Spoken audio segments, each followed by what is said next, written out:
अस्सलाम वालेकुम स्टूडेंट्स। आज हमारा जो टॉपिक है वो है additional forms. Additional form, additional word, additional additional mean अजाफी। अजाफी फॉर्म्स हैं।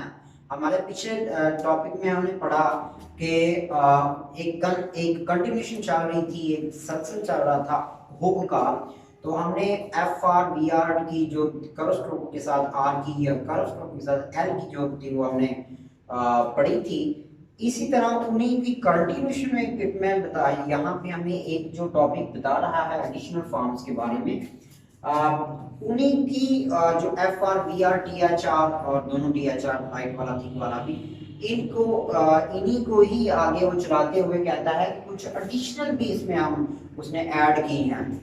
फॉर एग्जांपल और उसके नाम दे दिए हैं। कहता है एक रिवर्स फॉर्म होगी और एक ओरिजिनल फॉर्म होगी। ओरिजिनल फॉर्म से क्या मुराद हो, डेफिनेटली आपके ज़हन में आएगा। ओरिजिनल मीन असल, असल असल फॉर्म्स मीन एफ आर ये होगी, वी आर हमारी थिक वाली ये होगी, और अगर टी एच आर ये है और थिक वाला ये चार के बारे में बताता है कि ये तो इसकी जैसे इस टोकन की हमने एक इनिशियल हमने हुक बनाई, तो ये एक ओरिजिनल फॉर्म बन गई। क्या बन गई जी?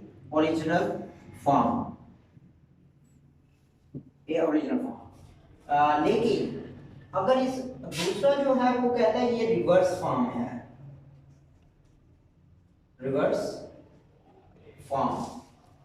अब रिवर्स फॉर्म क्या है? रिवर्स फॉर्म क्या है? अब इसी को अगर रिवर्स कर देंगे, इसके ऑपोजिट कर देंगे इसका, यानी कि एफ आर हमारा ओरिजिनल ये था और इसी को एफ आर को ये कर देंगे, तो ये हमारा रिवर्स फॉर्म में हो जाएगा। इसी तरह बी आर को थिक वाले को अगर ये कर देंगे तो ये रिवर्स फॉर्म बन जाएगा। अगर टी एच कर आर को ये कर देंगे और टी एच आर थिक वाले को ये कर देंगे, तो that is those are reverse forms. ठीक है जी, तो ये रिवर्स फॉर्म्स है जो कि हमने इनको ऑपोजिट कर दिया, रिवर्स कर दिया। ठीक है जी, तो ये आज हम इस चीज के बारे में पढ़ेंगे। आगे फिर बताता है कि ये रिवर्स फॉर्म कहाँ पे यूज होनी है और ओरिजिनल फॉर्म कहाँ पे यूज होनी है। फिर मैंने बताता है कि ऐसे वर्ड जो ये चार जो हमने किए हैं, मैं इनको यहाँ पे लिख भी देता हूँ अलग से। एफ आर होगा आपका, वी आर होगा प्लस आपका टी एच आर और प्लस दूसरा टी एच आर जो आपका थिक वाला होता है। दो टी एच आर होते हैं, आपको पता है। तो इनके साथ ये कहाँ कहाँ पे यूज होनी है? फिर कहता है कि ऐसे वर्ड जो इन अकेली कंसोनेंट में मुश्तमिल हो, उनके साथ दूसरी कंसोनेंट ना यूज हो रही हो, ना उसके साथ ज्वाइन हो रही हो, तो हम रिवर्स फॉर्म में लिखेंगे। मैं आपको दोबारा बताता चलूं। फिर मैं बताता है कि ऐसे वर्ड जो एफ आर की अकेली स्ट्रोक पे मुश्तमिल हो, जो वी आर की अकेली स्ट्रोक पे मुश्तमिल हो, जो टी एच आर की अकेली स्ट्रोक पे मुश्तमिल हो, या टी एच आर की दूसरी मोटी स्ट्रोक की अकेली कंसोनेंट पे मुश्तमिल हो, कोई दूसरी कंसोनेंट उसके साथ ज्वाइन ना कर रही हो, तो हम उस वर्ड को रिवर्स फॉर्म में लिखेंगे। उस वर्ड को क्या लिखेंगे? ओरिजिनल फॉर्म और रिवर्स फॉर्म।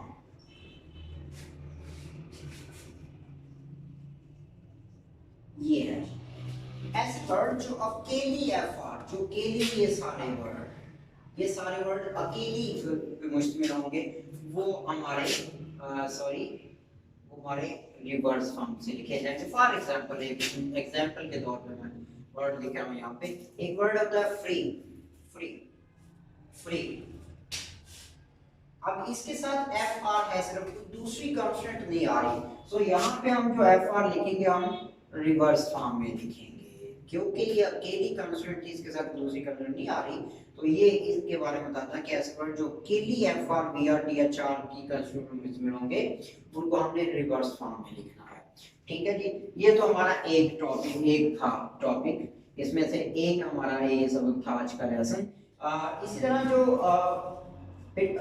दूसरे जो वर्ड होते हैं, फिर मैं कहता है कि अकेली कंसोनेंट ही आ रही हो, अगरचे कुछ वर्ड ऐसे होते हैं जो अकेली यही कंसोनेंट होती है, लेकिन उन कंसोनेंट से पहले वावल हरूफ आ जाते हैं। ए ई आई ओ यू में से कोई वर्ड आ जाता है, तो फिर हम क्या करते हैं? फिर हम ओरिजिनल फॉर्म के साथ लिखते हैं। फॉर एग्जांपल हमने अभी पढ़ा देर अगर होगा देर, तो देर यहाँ देर में यहाँ पे चूंकि टी एच आर की अकेली कंस्टेंट है, हम इसको रिवर्स फॉर्म में लिखेंगे। लेकिन यही वर्ड अगर देर से अदर बन जाए, अदर, तो हम यहाँ पे अब इसको रिवर्स फॉर्म में नहीं लिख सकते। क्यों?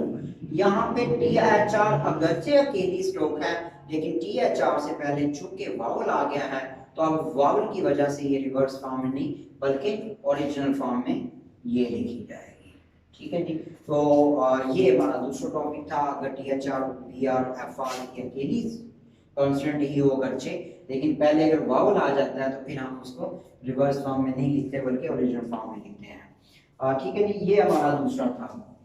आगे उसने हमें हमसे सारा कुछ छोड़ दिया। कहता है कि जब यही कंस्ट्रेंट दूसरी कंस्ट्रेंट के साथ ज्वाइन होती है, दूसरी इस कंस्ट्रेंट से मुराद सारी कंस्ट्रेंट जितनी भी बाकी बनती हो, कर्व हो या लाइट हो, कर्व हो या स्टेट हो, उनके साथ जब ये ज्वाइन होंगी, उनके साथ ये ज्वाइन करेंगे जब, तो जोन सी भी आपको लगती हो कि ये ज्यादा कन्वीनियंटली लिखी जा रही है, आसानी के साथ लिखी जा रही है, वो हम इनके साथ लिख देंगे। अगर रिवर्स फॉर्म वहां पे आसानी के साथ लिखी जा रही होगी तो हम रिवर्स फॉर्म लिख देंगे, अगर ओरिजिनल फॉर्म लिखी जा रही होगी तो हम ओरिजिनल फॉर्म लिख देंगे। वहां दोबारा बताता चलूं एग्जामी तौर पे, जब यही कांस्टेंट दूसरी हमारी जितनी भी कांस्टेंट है उनके साथ ज्वाइन करती हैं, तो फिर हमने ये देखना है कि कौन सी आसानी के साथ लिखी जा रही है।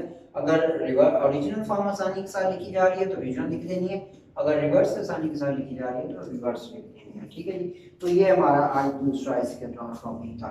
इस तरह पिटमैन कहता है कि जिस तरह हमने पिछले टॉपिक में या पिछले लेक्चर में पढ़ा था कि ना सिर्फ कर्व स्ट्रोक के साथ आर की हुक बनती है बल्कि एल की हुक भी बनती है, लेकिन वो थोड़ी सी बड़े मुंह वाली होती है, उसका वो एक्सपेंड कर देता है उसकी हुक। तो उसके साथ अगर कहता है कि के के साथ प्लस गे के साथ और प्लस एन के साथ और प्लस स्ट्रेट अपवर्ड स्ट्रोकेज जितनी भी हैं, हमारी स्ट्रेट अपवर्ड स्ट्रोकेज जितनी भी हैं, ये इन स्ट्रोकों के साथ जब हमारा एफ एल वी एल आता है, एफ एल या वी एल आता है, तो कहता है हमेशा रिवर्स फॉर्म में लिखा जाता है। फॉर एग्जांपल वर्ड है स्ट्रेट अपवर्ड मराज से राइफल भी आ सकती है हमारी, ये भी स्ट्रेट अपवर्ड है। इस तरह एच की कोई भी शक्ल आ सकती है और स्ट्रेट अपवर्ड है।